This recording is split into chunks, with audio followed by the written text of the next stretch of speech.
de los países europeos, Estados Unidos, y hoy en Europa están librando una de las peores batallas de querer imponer hoy a la fuerza este sistema económico que es despojar a las naciones de sus recursos, de sus dineros.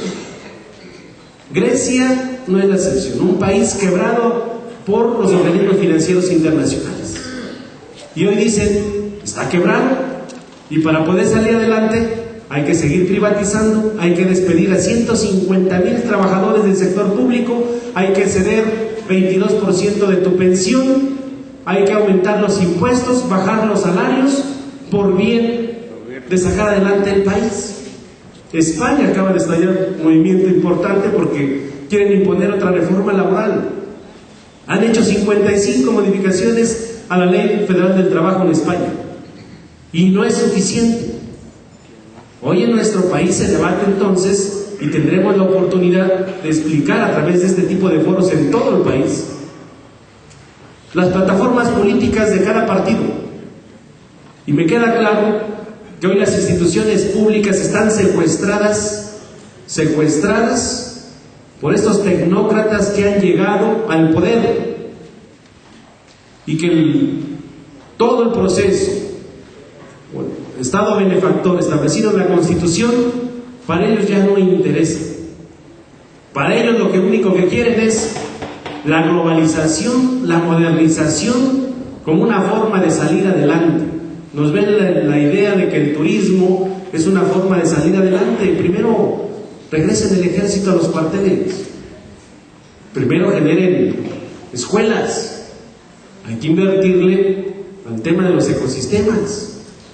Hoy no vienen a nuestro país porque todos los días las estadísticas, tantos muertos en tal lado, tantos muertos en tal lado, asesinatos por todos lados. Vean, uno de los principales puertos turísticos es Acapulco, ya no vienen. Veracruz, aquí cerquita, todos los días asesinados. Entonces no sabemos si realmente les interesa generar un estado en mejores condiciones y en el tema del turismo vaya a avanzar, pero quieren un turismo internacional, y a nosotros que seamos los que les demos de comer a los que vienen a disfrutar de los lugares importantes de nuestra nación. ¿Eso queremos para esta región, compañeros? No queremos que se restablezca la legalidad y el Estado de Derecho. El Sindicato Mexicano de Electricistas ha librado grandes batallas. El ESME es patrimonio de los trabajadores, patrimonio del pueblo de México. Muy rápido, el ESME nace en 1914, su primera batalla fue la huelga de 1916 con Ernesto Velasco, para que garantizarle a los trabajadores mejores condiciones ante la desigualdad, porque sabemos que las transnacionales lo único que vienen a hacer es saquear los recursos naturales, explotar la fuerza de trabajo de todos los que estamos en este país. Por eso la huelga del 16 se les fue encima a los electricistas de aquella época, Venustiano Carranza. La corte militar procesó a todo el comité central y a Ernesto Velasco. Después salieron libres, se quedó Ernesto Velasco, y después de 2 años que salió de la cárcel, ganaron los electricistas de aquella época, y se alcanza que se les pague en moneda corriente y el derecho a la huelga. Después de ahí siguieron librando batallas, pero 1916 es importante, porque en 1917, que se firma la Carta Magna, el 5 de febrero de 1917, se establece como uno de los triunfos de la Revolución Mexicana el artículo 123. Es un triunfo de los electricistas con otros sindicatos por tener mejores condiciones de vida para los trabajadores que no existían.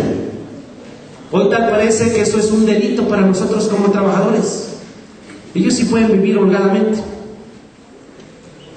La clase política gobernante, los empresarios pueden hacer cúmulos de dinero, y los obreros no tenemos derecho entonces a tener una vida digna. Eso es lo que estamos defendiendo en esta lucha.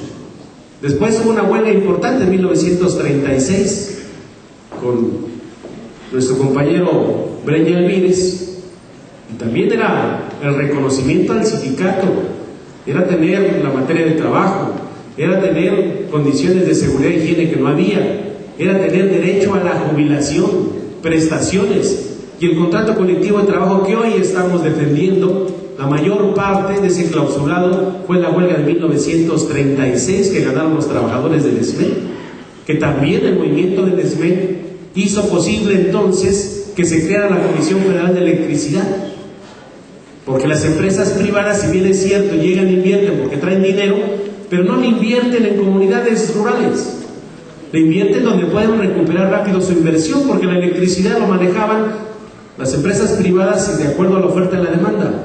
No van a invertir en comunidades pequeñitas. Entonces fue el propósito de que la CFE se creara para poder llevar el desarrollo y el progreso con la electricidad, dice, sin fines de lucro, como un servicio público para la nación. Eso fue el precepto.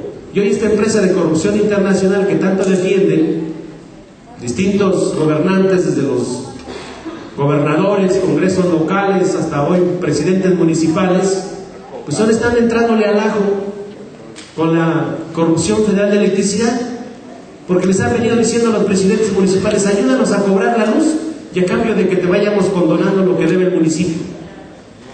Incluso hasta los policías se los prestan a los esquiroles contratistas de CFE para intimidar a los usuarios y a cortarles la luz. Llega un recibo de 8,000 pesos, si no tienes empleo, ¿de dónde vas a pagar? Es increíble entonces lo que están permitiendo estos gobernantes. Y el tema central del sector eléctrico nacional pues se impulsa en 1960, pero tuvo un movimiento social en el país. Primero, los usuarios, tanto domésticos, comerciales como industriales, empiezan a quejarse de los altos costos de la electricidad de manera permanente. Se creó una liga de consumidores a nivel nacional. El SME sale con una carta en aquella época, en los años 50, a decir que la American Lion Power Company llevaba dos contabilidades, una que decía que apenas salían con los costos de la electricidad, pero por otro lado estaban mandando muchísimas divisas a sus países, saqueando y saqueando y saqueando a través de las tarifas eléctricas y mandando a sus países. Sale el SME, publica una carta de cara a la nación donde explica de toda la rentabilidad que estaba sacando la American Lion Power Company a sus distintas naciones. Fue entonces que todos le aprietan y le plantean a Adolfo López Mateos impulsar la nacionalización, y Adolfo López Mateos fue muy hábil. Para no generar conflictos con esas naciones, empezó a comprar las acciones que tenían estas empresas hasta llegar al 80% de las que se tenían, y empieza entonces a impulsar la reforma al artículo 27 constitucional para establecer que la electricidad corresponde exclusivamente a la nación. Y el SME jugó un papel muy importante. Luis Aguilar Palomino era nuestro secretario general de aquella época. Ahí tenemos las imágenes de cómo marcharon, atravesaron la Plaza de la Constitución para llegar al balcón del Palacio Nacional y a pronunciar uno de los discursos más cortos de Adolfo López Mateos, donde dijo: en la industria eléctrica no habrá ni merinos ni ladrones. Y Merino era el apellido de un ladrón de Pemex que salió huyendo por todas las fechorías que estuvo haciendo. Por eso dijo: ni habrá merinos ni ladrones. Dice: hoy no nada más se cuenta con el apoyo del Estado, del gobierno, sino con la solidaridad, con la lucha de los trabajadores electricistas, que deberán de ser guardianes permanentes para señalar con índice de fuego a aquellos traidores a la patria. Y hoy estamos en condiciones de señalar a estos traidores de la patria, que son los panistas, de esos tecnócratas que han llegado del PRI.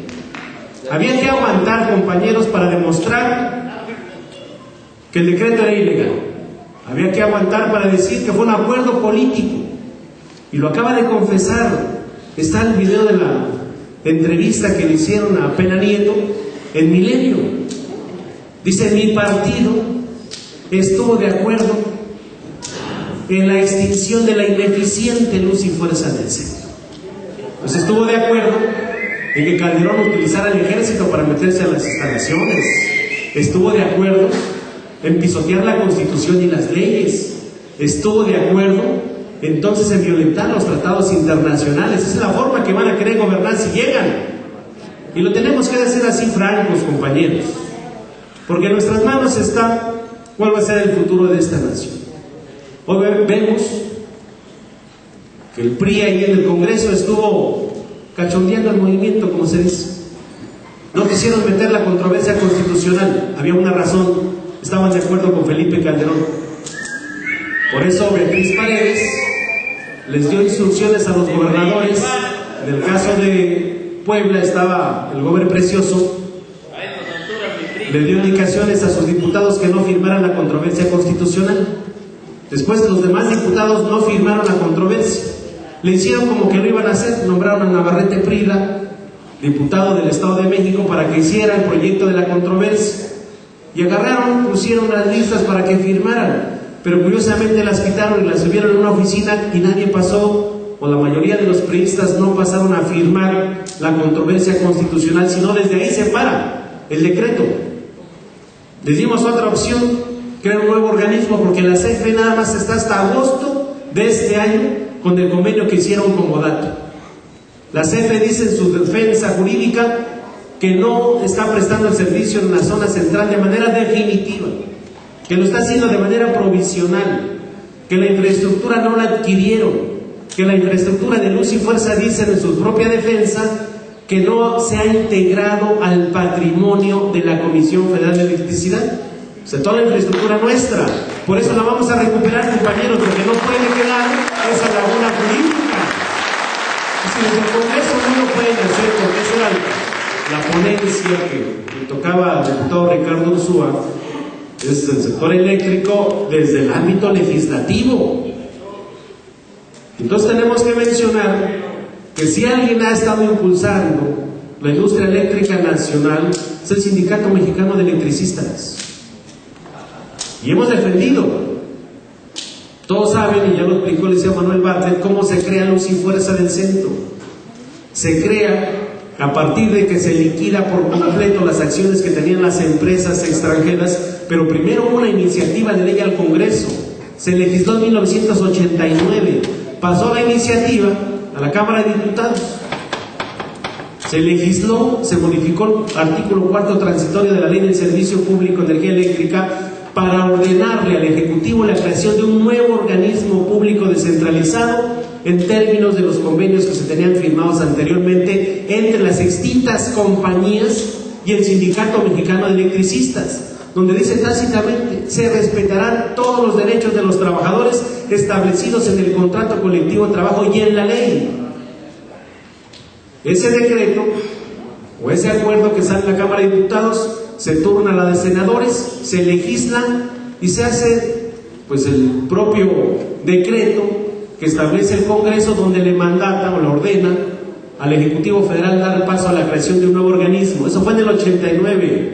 Hasta el 92 terminaron, y esa parte la sabe perfectamente Toño Almazaño, que la va a abordar. Se concreta en el 92 la extinción de las distintas compañías, se les pagan las acciones, y hasta 1994 fue cuando nos entregaron el decreto en Los Pinos. Debe haber aquí varios compañeros que estuvieron en aquel entrega del decreto donde se constituye un nuevo organismo público descentralizado con personalidad jurídica, con patrimonio propio, y se integra con todos los bienes que tenían las distintas compañías. Y es un organismo público derivado del artículo 27, que es un área estratégica, dice el decreto. Lo estratégico no lo puedes extinguir. Es una actividad exclusiva del Estado mexicano. Pero han venido modificando las leyes, y ahí en el 92, ¿quién modifica la ley del Servicio Público de Energía Eléctrica? Fue Salinas de Gortari. ¿Por qué? Porque traía los compromisos con el Tratado de Libre Comercio con América del Norte, y el sector eléctrico lo comprometieron como comprometieron muchísimas actividades económicas en el país. Simplemente Salinas privatizó más de 1000 empresas, y de ahí fue una modificación que le hicieron a la ley del servicio público, donde dice: no se considera servicio público la generación de los privados, productores independientes de energía, la cogeneración, la energía para exportar, para importar. Dice, eso no se considera servicio público. Es increíble. Pero el mes sigue dando la pelea. también la dimos con Zedillo. Recuerden que Zedillo mandó una iniciativa de ley en 1999, donde era modificar la Constitución para privatizar, y lo anunció con bombos y platillos, por bien de la nación, los mismos argumentos. Es que el sector eléctrico se le mete mucho dinero y tenemos necesidad para la educación, para el alcantarillado, para mejorar las condiciones, generar empleos, el mismo, que es una receta del Banco Mundial. Mandaron la iniciativa, pero afortunadamente hubo una reacción del sindicato, nos recorrimos todo el país, fuera del país también, generamos muchísimos movimientos, y en esa época estaba el senador, si no mal recuerdo, en la Comisión de Puntos Constitucionales de la Cámara de Senadores, que con toda la presión que hicimos, el senador Manuel Bartlett de esa época, dictaminaron la iniciativa donde no había lugar, había inconsistencias, datos duros que estaban sobreinflados. Al final la iniciativa de Zedillo fue dictaminada en contra, se fue al bote de la basura y se mantuvo toda la parte constitucional que establece la propia Carta Magna, y fue apoyo también del senador Manuel Bartlett. Por eso creemos que llegando al Senado va a continuar con la lucha por establecer la legalidad y el Estado de Derecho en nuestro país.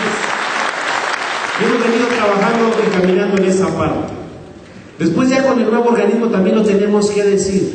Pedro Castillo participa en la Junta de Gobierno de Luz y Fuerza del Centro, porque se crea un nuevo organismo con un órgano de gobierno y participan distintas dependencias públicas. Así lo establece la Ley Federal de Entidades Paraestatales, su artículo 14. Todos los organismos se administran con un órgano de gobierno, donde la titular del sector es la presidenta de ese órgano de gobierno. Participa la Secretaría de Hacienda, pues son recursos públicos, la función pública para observar que todo marche bien, medio ambiente, desarrollo social, la CFE, y el sindicato participa con 3 miembros consejeros.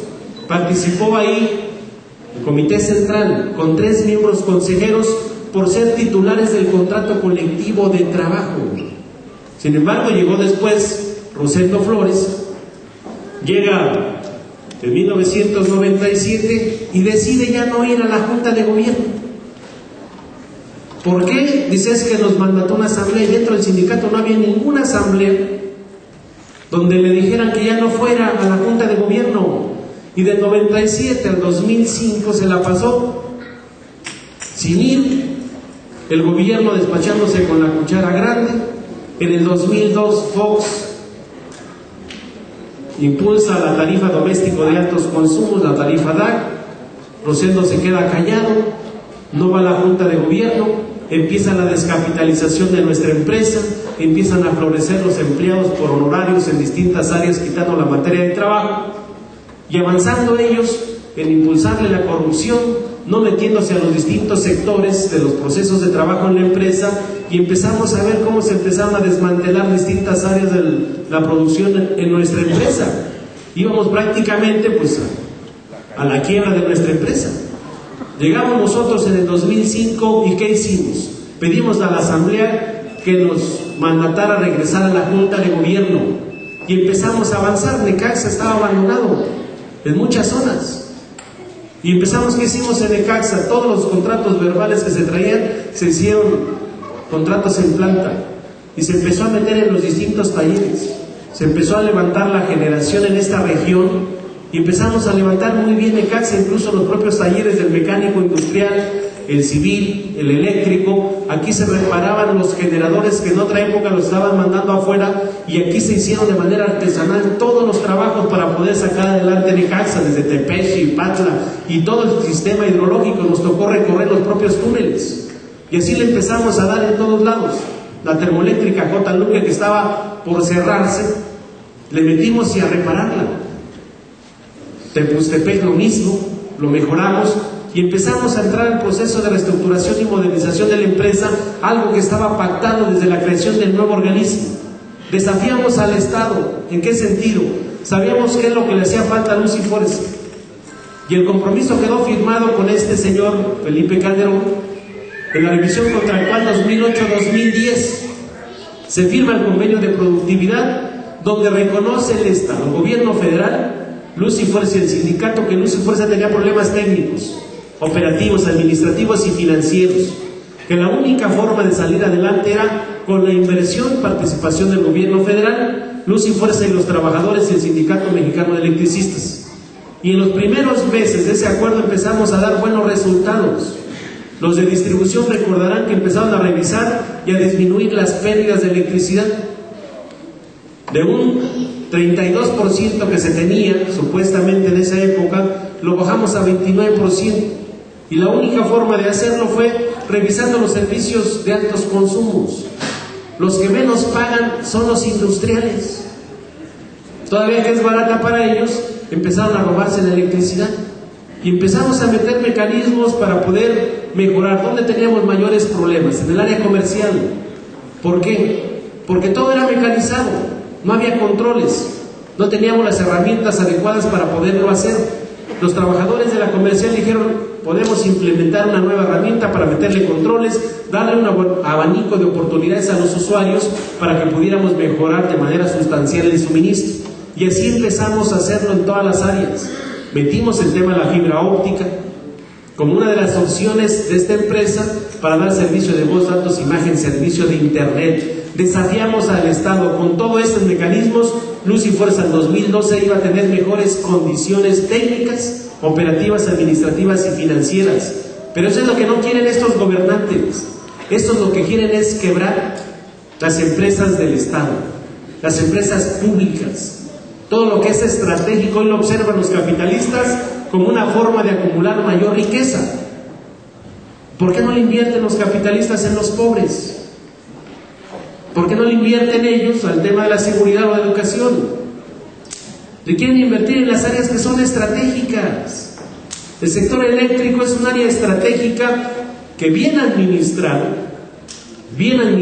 el sector petrolero, el sector eléctrico puede generar los dividendos necesarios para invertirle a la educación, mejores vialidades, invertirle en medio ambiente, invertirle en otras áreas productivas como el campo mexicano. Pero como ya demostraron que no saben administrar y que tienen otros intereses, pues hoy nos queda muy claro que la resistencia del sindicato va a seguir, no para alcanzar empleos temporales de vender tlayudas y demás. Queremos empleos que genera Luz y Fuerza del Centro, porque queremos decir que Luz y Fuerza del Centro no se ha liquidado, compañeros. Mientras existan trabajadores sin lograr la liquidación de jubilados que están dando la pelea, no van a poder liquidar a Luz y Fuerza del Centro. Y lo que sí vamos a hacer, a señalar, como dijo Adolfo López Mateos, a esos merinos y a esos ladrones y a esos traidores a la patria.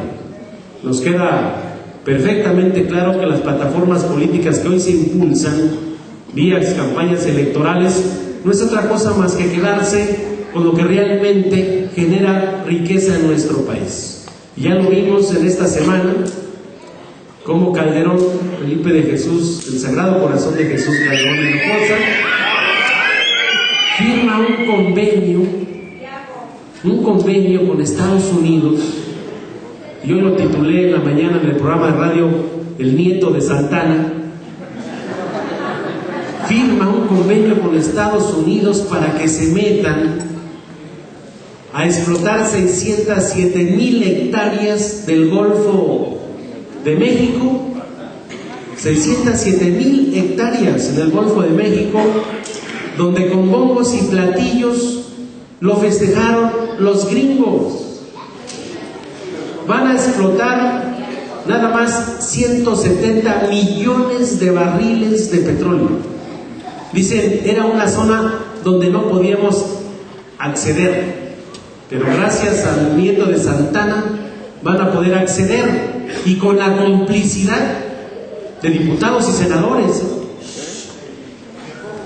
Los diputados les cuestionaron: ¿qué opina del convenio? Y todos dijeron, los principales coordinadores: eso no nos corresponde a nosotros, eso le toca al Senado. ¿Quiénes son los representantes del pueblo? Los diputados. Ellos son los que legislan en materia de hidrocarburos, artículo 73, fracción 10. Están para cuidar la riqueza de la nación. El petróleo es de la nación, no es de estos vendepatrias. Y en el Senado dicen: pues vamos a analizar Debe de ser al revés. Primero lo que vaya a firmar Calderón de este tipo de convenios con otras naciones, pues debe de pasar por el filtro del Senado de la República.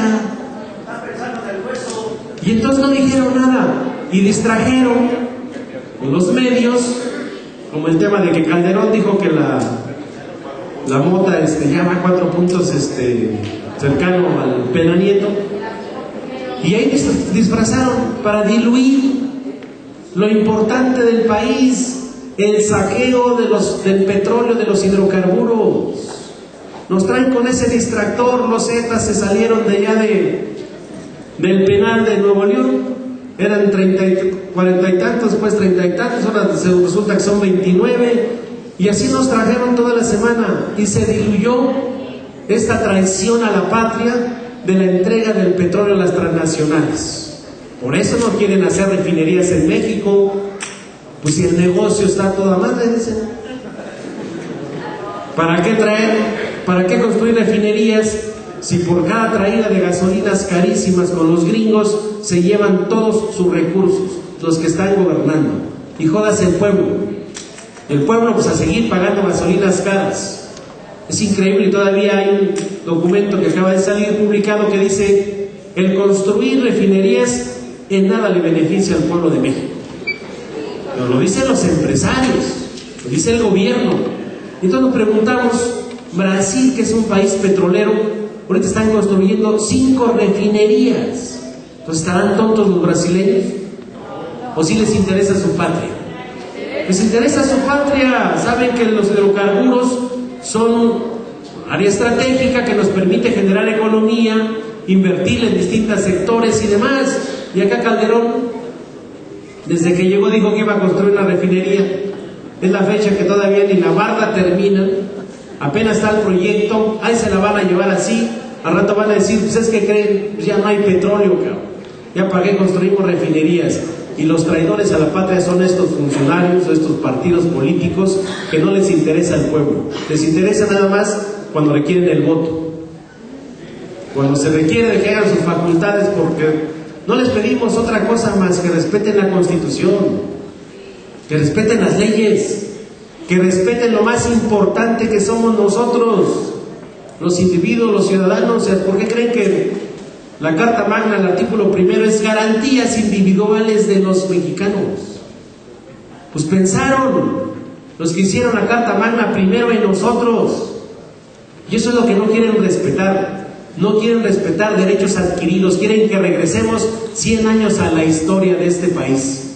Por eso es necesario organizarlo perfectamente. La intención de venir a este foro es decirles a todos, compañeros, que vamos a mantener la resistencia. Han vivido muchísimas cosas nuestros antecesores, lo mismo que estamos viviendo nosotros. La represión del Estado, todo el aparato del Estado contra un sindicato que se opone a la privatización de la industria eléctrica, que se opone a regresar 100 años en los derechos de los trabajadores. Y por esa osadía de enfrentar al Estado, somos hoy condenados a cárceles, como el caso de Miguel Márquez Ríos. Es increíble que la Procuración y Administración de Justicia de este país obedezca a la gente que tiene dinero. Ahí está el caso de Han Ron, 80 armas en su casa y una pistola donde asesinaron a gente y salió rapidísimo. Está el caso de Néstor Félix Moreno Díaz, que le quitaron la orden de aprehensión que tenía cuando ha sido demostrado su culpabilidad en toda la corrupción en la Comisión Federal de Electricidad. Hace unos días, de manera escandalosa, abrieron el fraude